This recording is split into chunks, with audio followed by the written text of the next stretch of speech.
গল্পটা মঞ্জুনাথ নামের এক ধনী ব্যবসায়ীর মূর্খ ছেলের। অনিল খুব আদরে মানুষ। ও কখনো কোনো কাজ করত না। ওর সব কাজ কোনো না কোনো চাকর করত।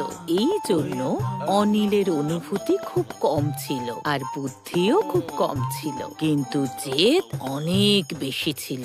একদিন সকালে অনিলের বাবা মঞ্জুনাথ বাজারে যাওয়ার জন্য প্রস্তুত হচ্ছিলেন।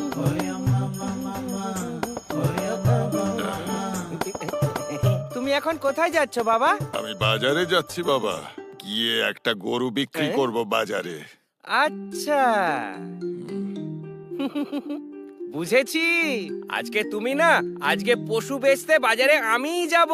হ্যাঁ, তুমি তো আজ পর্যন্ত একটা নুনের ডালাও বিক্রি করনি, সেখানে গরু কি করে বেচবে? তোমার বাজার দর সম্পর্কে কোনো ধারণাই নেই। এটা ততটা সোজা নয় যতটা তুমি ভাবছো। আচ্ছা, তাহলে তুমি আমায় ভাবছো যে বাজারে গিয়ে এই ছোট্ট একটা কাজ আমি করতে পারবো না? হ্যাঁ, আমি তোমায় দেখিয়ে দেব যে এই কাজটা আমি করতে পারি। হ্যাঁ, আমি বলেছি যখন বলেছি, আজকে আমি বাজারে না গিয়ে কিছুতেই ছাড়বো না। আচ্ছা আচ্ছা, ঠিক আছে, তাহলে চলো আমার সাথে গিয়ে একবার দেখে নাও বাজারে আমরা কি করে কেনা বেচা করি। এরপর থেকে আর তোমার অসুবিধে হবে না। আরে বাবা, আমি কি কচি বাচ্চা যে আমাকে দেখে শিখতে হবে? হ্যাঁ, আমার তোমার সাথে বাজারে যাওয়ার কোনো দরকার নেই। পশুই তো বেচতে হবে। এর জন্য না আমার কারোর জ্ঞানের দরকার, না কোনো স্কুলের শিক্ষা, আর না তোমার অভিজ্ঞতা। আমি তৈরি হয়ে আসছি। এই শোনো, আমার সব থেকে ভালো ঘোড়াটা তৈরি করো। আমি আমার ছেলেকে খুব ভালো করে চিনি, খুব জেদি। বাজারে না গিয়ে ও ছাড়বে না। আমার ভয় হচ্ছে যে ও বাজারে গিয়ে লোকসান না করে বসে। কিন্তু এটা ওর কাছে একটা বড় শিক্ষা হবে। চলো, ওর জেদ ওকে পূরণ করতেই দিই। দেখা যাক ও আদৌ পারে কি না।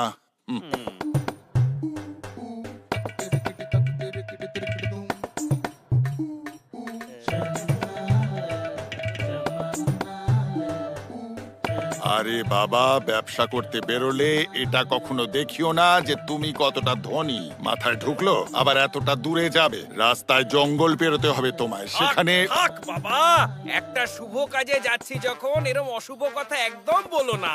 বড়লোক ব্যবসায়ীকে তো বড়লোক দেখাতেই হবে, নইলে তো আমার মান সম্মান বলে কিছুই থাকবে না। আচ্ছা, আমি এবার আসছি।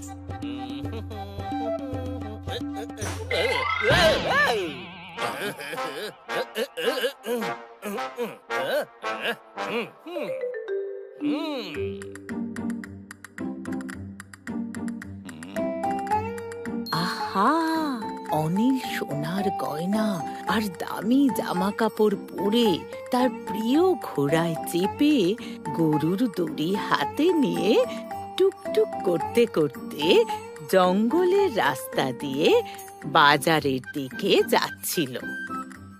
সেই রাস্তায় ঝোপের আড়ালে তিনজন বদমাইশ লোক বসে পাশা খেলছিল। জিতেন্দ্র, রাজেন্দ্র। হ্যাঁ ভাই ধর্মেন্দ্র।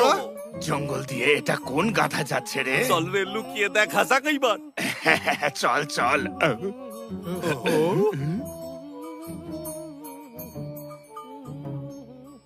আরে কে রে এই বাঁদরটা? কত সোনার গয়নাগাটি পড়ে আছে দেখ। ঘোড়ার পিঠে ওরে দেখে মনে হচ্ছে সোকার। আমার কি তোর গরুটা ভারী পছন্দ, ওই গরুটা আমি নেব। আমার ওর ঘোড়াটা পছন্দ হইছে, ওইটাই মানে আমার হইলো। আমার ওর পোশাক আর গয়নাগুলো ভাল লেগেছে, এবার ওগুলো আমার।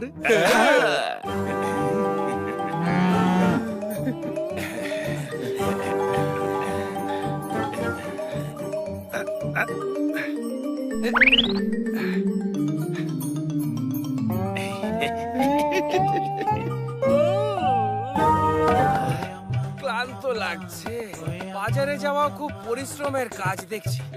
একটুখানি নেমে বিশ্রাম করে নি, তারপর এগোনো যাবে।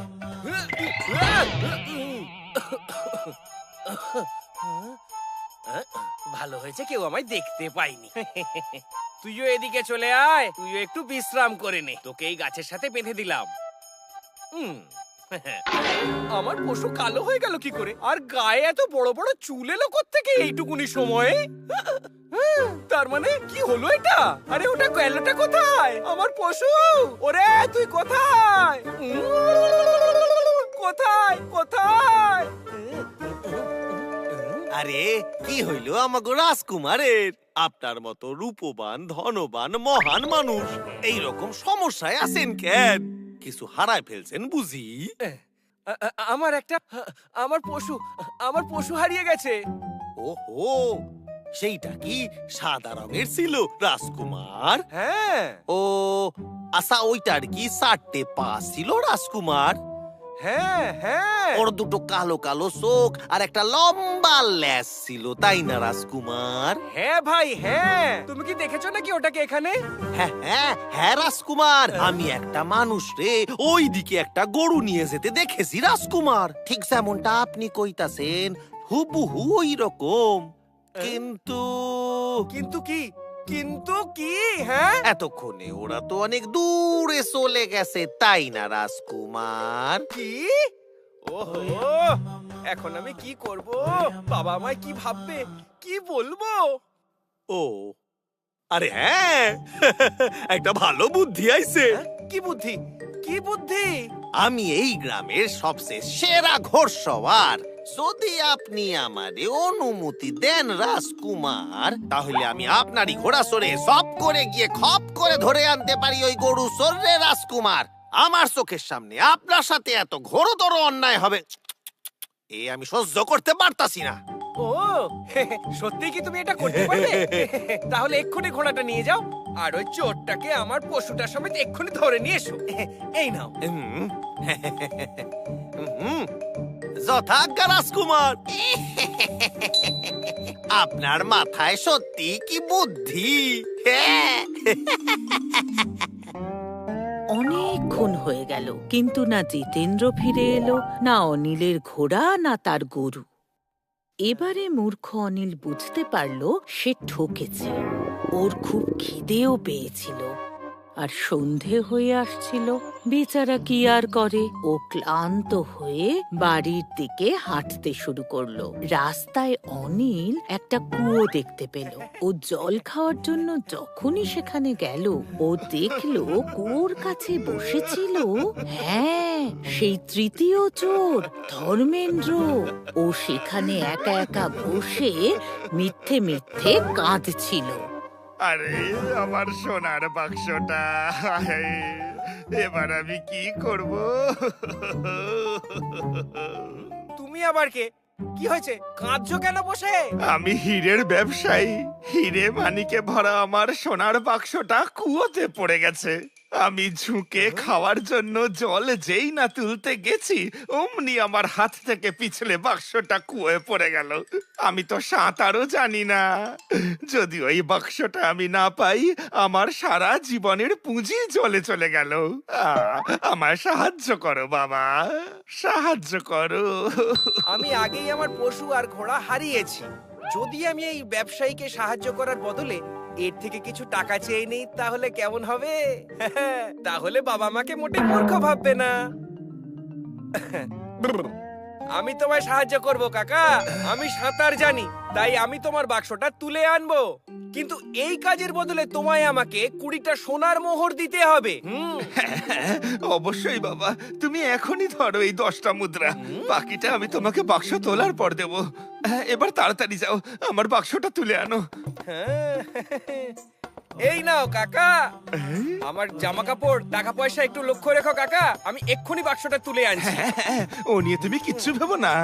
আরে কিন্তু পায়জামা পরে কুয়োয় নামছো কেন? ওটা তো ভিজে যাবে, তারপর ওর উপর পোশাক কি করে পরবে? ওটাও খুলে রাখো। হ্যাঁ ঠিক আছে।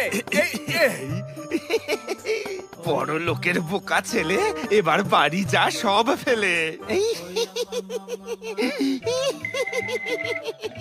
কি জিতেন্দ্র রাজেন্দ্র? হ্যাঁ ভাই ধর্মেন্দ্র।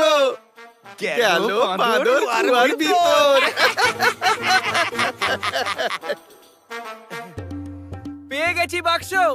কাকা কাকা, আরে কোথায় গেলে?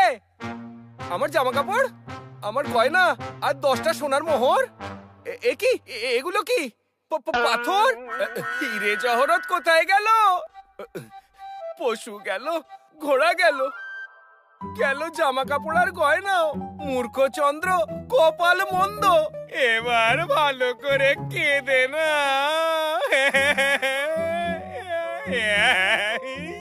বাবা গো! আর এইভাবে নিজের মূর্খতার কারণে অনিল সবকিছু হারালো। জিনিস তো গেল, কিন্তু তার সাথে সম্মানটাও গেল। বেচারা নিজেকে কলা পাতায় মুড়ে গ্রামবাসীদের হাসির খোরাক হয়ে অনেক রাতে নিজের বাড়ি পৌঁছলো। আরে ছোট মালিক আপনি? হ্যাঁ? বাবা, আমাকে ক্ষমা করে দাও। আমায় আমি বুঝতে পেরেছি অনিল, এটা তোমার কাছে একটা খুব বড় শিক্ষা হলো। গুরুজনদের কথা মানবে, জেদের বশে পড়ে কোনো কাজ করতে নেই। সমস্ত কাজই বুদ্ধি দিয়ে বিচার করে করতে হয়। তুমি বুঝতে পারলে তো যে জ্ঞান, শিক্ষা আর অভিজ্ঞতা সারা জীবন কাজে লাগে। আমি বুঝতে পেরে গেছি গো বাবা। আমি কথা দিচ্ছি, আমি এই সব কটা কথা মনে করে রাখবো। এটা আমার জন্য সত্যি একটা বিরাট বড় শিক্ষা হয়েছে। গল্পটা মজার ছিল না? আর এই গল্পের শিক্ষা তো অনিলের বাবা আমাদের সবাইকে দিয়েই দিয়েছেন। তোমরাও মনে রেখো। Bye bye.